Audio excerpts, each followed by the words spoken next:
శ్రీ గురుభ్యో నమః. మహాగణాధిపతి నమః. శివాయ నమః. శ్రీ కామేశ్వర నమః. మేషం నుండి మీనం వరకు ఉన్నటువంటి రాశి ఫలితాలు నా పరిజ్ఞానం సహకరించే వరకు ఈ వారం రాశి ఫలితాలు తెలియజేస్తాను. ఈ రాశి ఫలితాలు ఈ నెల 10వ తారీఖు నుండి 16వ తారీఖు వరకు వర్తిస్తాయి. ముందుగా గోచారం.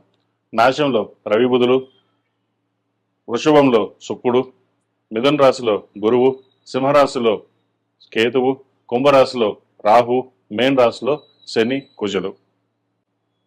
ముందుగా మేషరాశి. మేషరాశి వారికి ఈ వారం మధ్యస్థ ఫలితాలు గోచరిస్తున్నాయి. వృత్తి ఉద్యోగాల పరంగా సానుకూలంగా ఉంటుంది. చేసే పనిలో కష్టం కనిపిస్తుంది. వ్యాపార పరంగా, ఉద్యోగ పరంగా సానుకూల పరిస్థితులు గోచరిస్తాయి. ఏదైనా ఒక కార్యక్రమం తలపెట్టే ముందు ముందు ఆలోచించుకుని ముందుకు వెళ్ళాలి. స్థిరాస్తి సంబంధించిన వ్యవహారాల్లో కాస్త ఇబ్బందులు ఉంటుంది. కోర్టు వ్యవహారాలు కాస్త చికాకు కలిగిస్తాయి. అదేవిధంగా సహోదరు మధ్య చిన్న చిన్న విభేదాలు వచ్చే అవకాశం గోచరిస్తుంది. సంతానపరమైన అంశాలు చక్కగా ఉన్నాయి. దూర ప్రాంత ప్రయాణాలు కలిసి వస్తుంది. వ్యాపార విస్తరణ కోసం చేసే ప్రయత్నాలు కలిసి వస్తాయి. దైవ దర్శనాలు ఎక్కువగా చేసుకుంటారు. ఏదో ఒక కార్యక్రమం తలపెట్టి ముందుకు వెళ్ళాలనే మీ ఆలోచన ఏదైతే ఉందో అది అందరికీ నచ్చుతుంది. దాని తద్వారానే ముందుకు వెళ్ళగలుగుతారు. అదేవిధంగా వైద్యోత్తులు ఉన్న వారికి, రియల్ ఎస్టేట్ రంగంలో ఉన్న వారికి, సాఫ్ట్వేర్ రంగంలో ఉన్న వారికి మధ్యస్థ ఫలితాలు గోచరిస్తుంది. చిరుస్థాయి వ్యాపారస్తులకు ఒక మాదిరిగా ఉంటుంది. ఏదైనా సరే కష్టే ఫలి, కష్టం తగిన ప్రతిఫలం లభించాలి అని ఆలోచిస్తారు. కానీ ఏలినాటి శని వల్ల కొన్ని కార్యక్రమాలు చేయలేకపోతుంటారు. ఏలినాటి శని వ్యయంలో ఉన్నారు. వ్యయంలో కొంతవరకు ఇది బాగున్నా ఏదో ఒక పని ప్రారంభిద్దామంటే అది వెనక్కి వెళ్ళడం, ఒక రిజిస్ట్రేషన్, ఒక ఫ్లాట్ కొందాం, దాన్ని రిజిస్ట్రేషన్ చేయాలి అంటే ఏదైనా ఒక ఫ్లాట్ కొనాలనుకుంటారు. అది రిజిస్ట్రేషన్ కావచ్చు, లేదంటే అడ్వాన్స్ దగ్గర కావచ్చు, లేదా హౌసింగ్ లోన్ కావచ్చు, ఏదో విధంగా డిస్టర్బెన్స్ అవడం, అది ప్రొలాంగ్ అవడం జరుగుతుంటుంది. ఈ పూట ఇవాళ అయిపోతుంది అనుకున్నది అది ఇంకా 10 రోజులు అవడం, ఒక పర్సనల్ లోన్ అప్లై చేస్తాం అది ఇంకా లేట్ అవడం, ఇటువంటివి జరుగుతుంటాయి. శనికి తైలాభిషేకాలు చేయించడం, ప్రతిరోజు అరటినార ఒత్తులతోటి ఓం నిమిషం ఒత్తులతో కలిపి దీపారాధన చేయండి. కొంతవరకు మంచి ఫలితాలు సంప్రాప్తిస్తాయి. విద్యార్థుల వరకు కొంత కష్టపడాల్సిన సమయంగా చెప్పొచ్చు. ఏదో గొప్పగా రాణించాలని మీ ఆలోచన ఏదైతే ఉంటుందో అది మధ్యలోనే చిన్న చిన్న ఇబ్బందులు ఉండే అవకాశం గోచరిస్తుంది. స్థిరాస్తులకు సంబంధించి హౌసింగ్ లోన్ మంజూరు విషయంలో కాస్త ఆలోచన చేయడం, ఒక ఫ్లాట్ కొనాలనుకుంటారు అది డిలే అవడం, అడ్వాన్స్ ఇచ్చినా సరే అది వెనక్కి వెళ్ళడం, ఇటువంటి కార్యక్రమాలు జరుగుతుంటాయి. ఏది ఎలా జరుగుతుందో ఏం చేయాలో అర్థం కాని పరిస్థితి ఉంటుంది. ఒక్కోసారి హౌసింగ్ లోన్ మంజూరు అయి కూడా వెనక్కి వెళ్లి పరిస్థితి గోచరిస్తోంది. అయితే అటువంటి విషయాల్లో ఎటువంటి భయపడాల్సిన అవసరం లేదు. చక్కగా హౌసింగ్ లోన్ మంజూరు అవుతుంది. మీ ఇంటి కళ ఏదైతే ఉందో అది నెరవేరుతుంది. అదేవిధంగా విదేశీ సంబంధించిన విషయ వ్యవహారాలు, అక్కడ సంబంధించిన చదువు విషయ వ్యవహారాలు సానుకూలంగా ఉంటుంది. కానీ ప్రతిదిన క్షుణ్ణంగా పరిశీలించుకుని ముందుకు వెళ్ళాలి. ఏదో మనకే ఇలా ఎందుకు జరుగుతుంది, మనకు గ్రహస్థితి బాగాలేదా అన్న ఆలోచన కూడా ఒక్కోసారి వస్తుంటుంది. ప్రస్తుతం ఏ నర్సరీ నడుస్తుంది, ఇది ఇలాగే ఉంటుంది. కానీ మీ మనోధైర్యాన్ని కోల్పోదు, ముందుకు వెళ్ళండి, మంచి ఫలితాలు ఉంటాయి. ఏదైనా సరే కష్టే ఫలి, కష్టానికి ప్రతిఫలం మనకు లభిస్తుంది అనే నమ్మకంతో ముందుకు వెళ్ళాలి. వివాహాల శుభకార్యాల విషయంలో మంచి సంబంధం కుదురుతుంది. వచ్చిన సంబంధంలో ఎటువంటి ఇబ్బందులు లేని వాతావరణంతో సుఖ సంతోషంగా ఉంటారు. తెలిసిన కుటుంబం నుంచే సంబంధం రావడం సంతోషకరమైన వాతావరణం అని చెప్పవచ్చు. అదేవిధంగా సంతానం కోసం ప్రయత్నం చేస్తున్న వారికి చిన్న ఇబ్బందులు ఉండే అవకాశం ఉంది. యూట్రస్ లో కొంచెం ఇబ్బందులు వచ్చే అవకాశం గోచరిస్తుంది. వాటి విషయంలో జాగ్రత్త తీసుకోండి.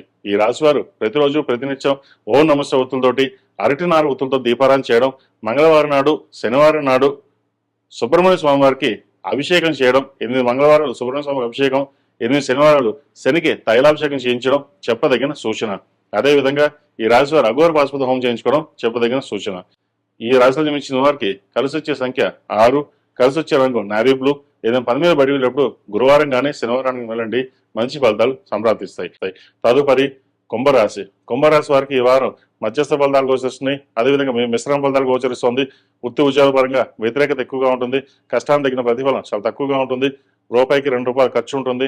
అప్పు ఇవ్వడము, తీసుకోవడము, దానివల్ల నష్టపోయే అవకాశం ఎక్కువగానే గోచరిస్తుంది.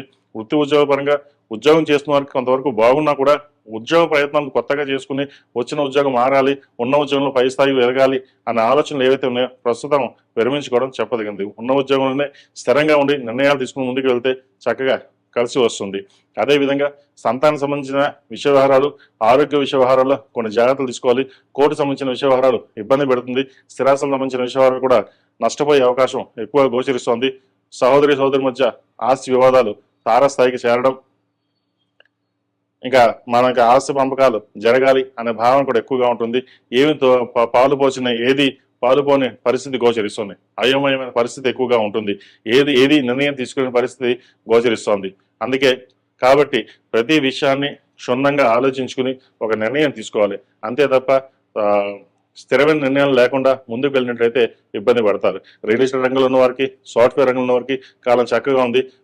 ప్రాజెక్ట్స్ కానీ ప్రాపర్టీస్ కొనుగోలు చేసే ఇది కానీ చక్కగా కలిసి వస్తాయి.